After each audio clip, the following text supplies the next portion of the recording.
game out of this VW Crafter with my family, and today we're down in Haley Island.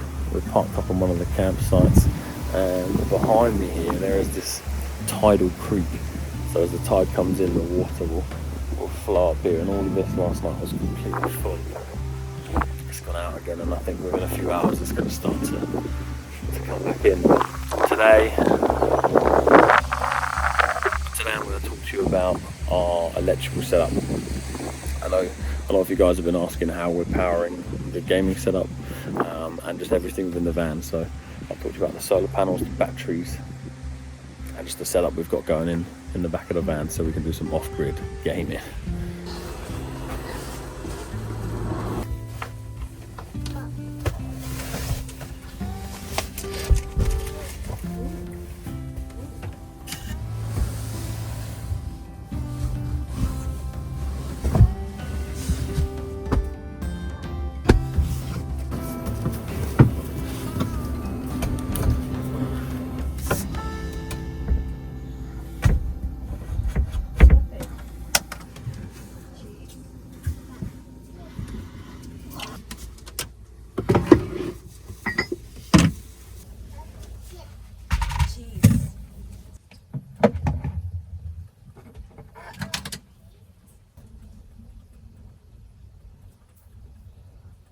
So here is where all the electrics are housed within the van.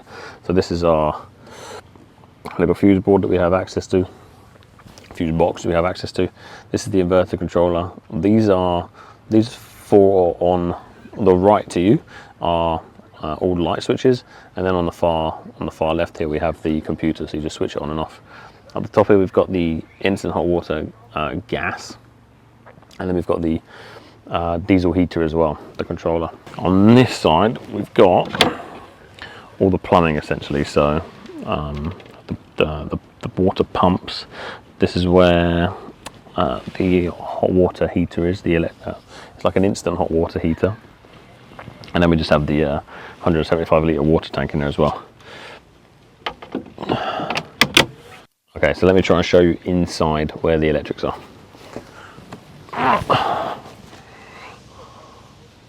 So starting from the outside again, this here is essentially the inverter, so you have control from the outside. You can just flick this switch on and off to essentially turn the inverter on and off. Now I normally turn this off when we're driving or when we're not using the PC or the CCTV, and that'll just mean we're using as much solar energy as we can and saving some. These are all light switches.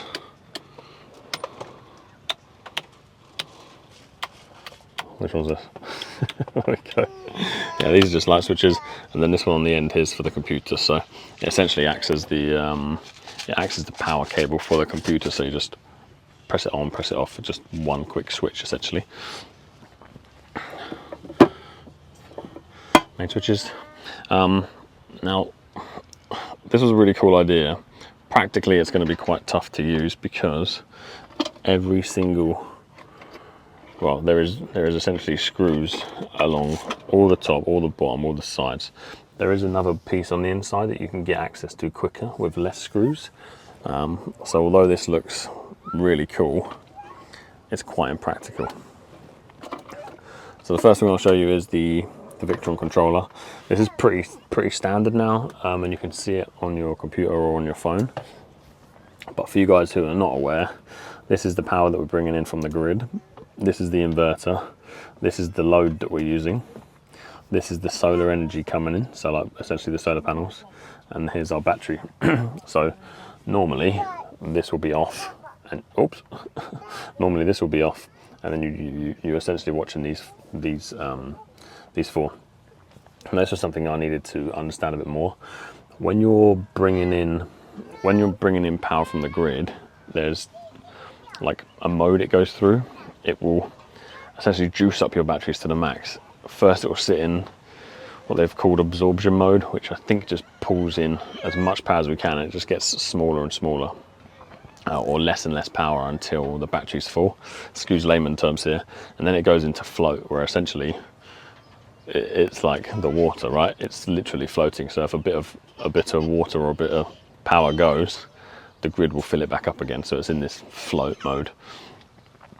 When you don't have the grid, Jack and that's up there. When you don't have the grid, you'll just take it from the solar panels here. Now maybe in a future video I'll take this completely off and show you guys really inside, but for the sake of this particular one, I will do my best to show you what we've got inside. So on the left here, this is where one of our batteries are, and in the back there we have the inverter, so you can see the lights on there. This is essentially the same panel as outside, so you can see there, but you can also control it from the outside. One thing that I've noticed is how dusty it gets. We haven't been in here that long and it is extremely dusty. We got the Lynx power here, and then down in the corner there we have the solar controller. Here we've just got access to one of my RGB lights as a gamer. You can see there. I'll do you a night show, but yeah, we got our blue RGB gaming lights there. Here's the Orion Smart controller, which I think essentially is giving you a lot of the data. Still learning about this. Here is the PC, so all the USB ports going in the back. We've got a Bluetooth extender on the front there, mouse and keyboard bits there too, and then we have our second battery down here. So yeah, battery on the left, battery on the right, all the Victron kit on the back, and computer is sat up here just above the just above the wheel arch. One thing that you might be wondering there is what is that thing there? That should, yeah, you can see it on the inside actually, but that pops up, and that is our pop-up charger. So we've got the 240 volt, a USB-C, and the USB, and on the top is a what do I call it? Wireless charger. So that's a little look inside. Oh god, they never told me this would be hard on my bones. Getting old.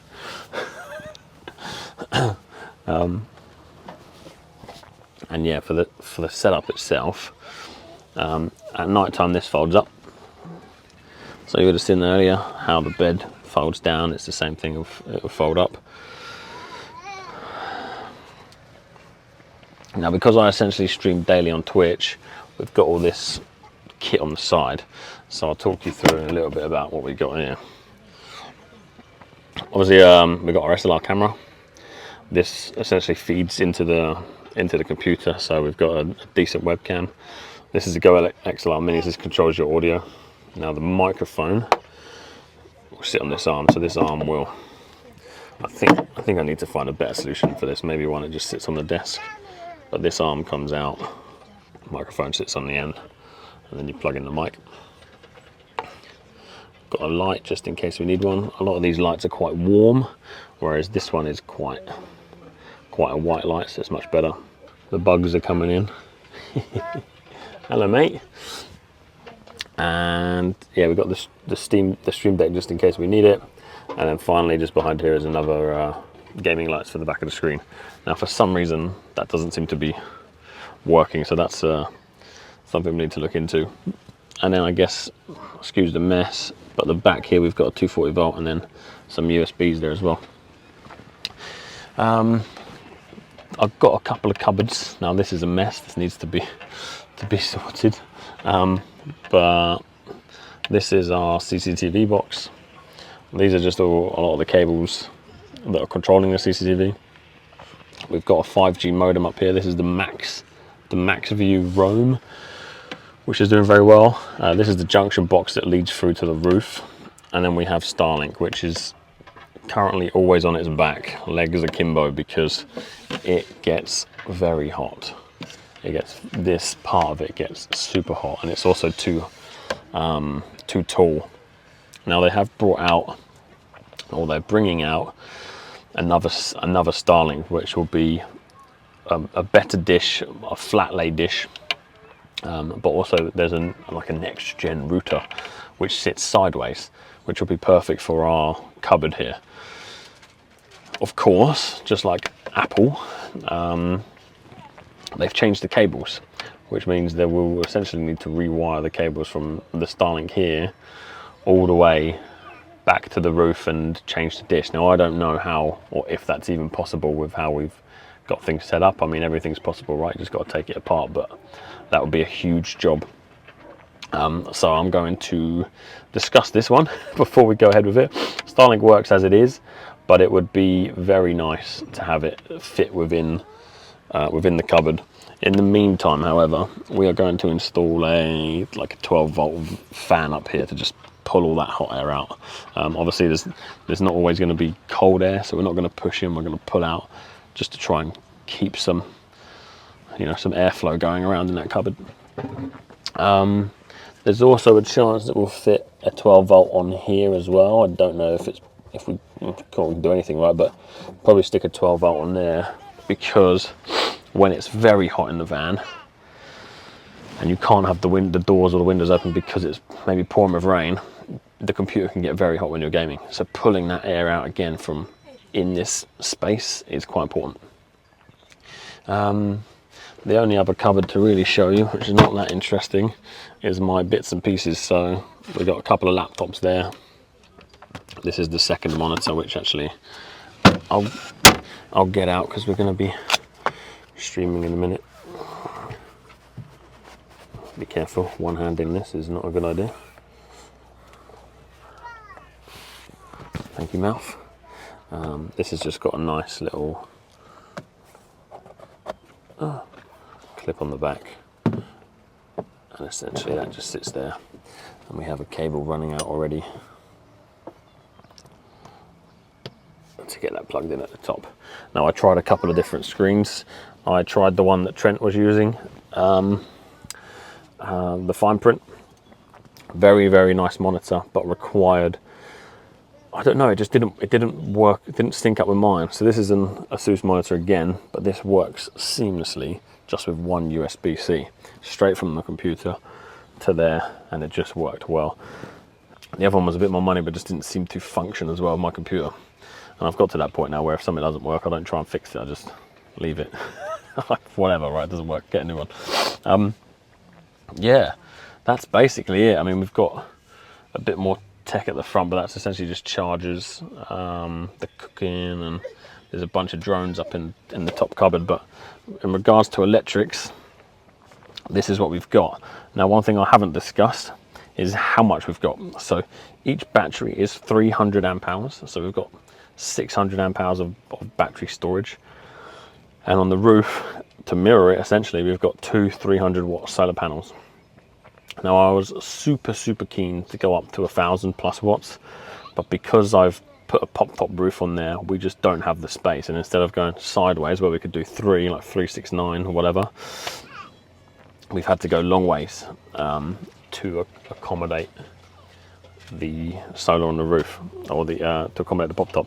It is still something I'm keen on improving, because the more solar, the more wattage you can bring in through your solar, the more energy you've got, and the less you have to worry the whole time. So keen to do an upgrade on that.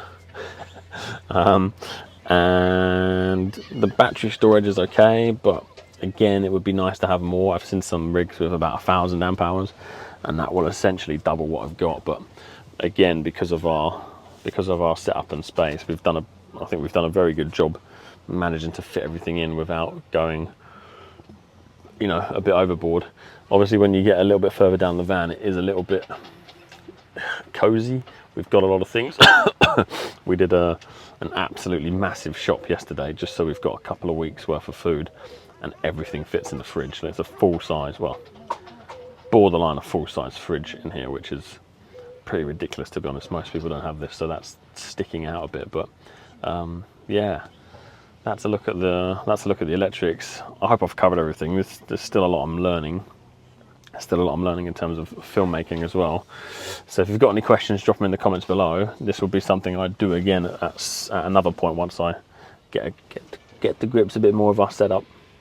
and understand sort of how long we have left with the battery and things like this. But essentially, if we turn off the computer and we turn off the CCTV and we just run through like USB power, we have battery for like what feels like weeks. I think it was saying there was like 180 hours or something. It gives you a bit of an update, but it was like 180 hours of battery left. It's like, yeah, it's pretty good. So there's quite a lot of time on the batteries. They're very juicy, and so far it's been doing everything we need.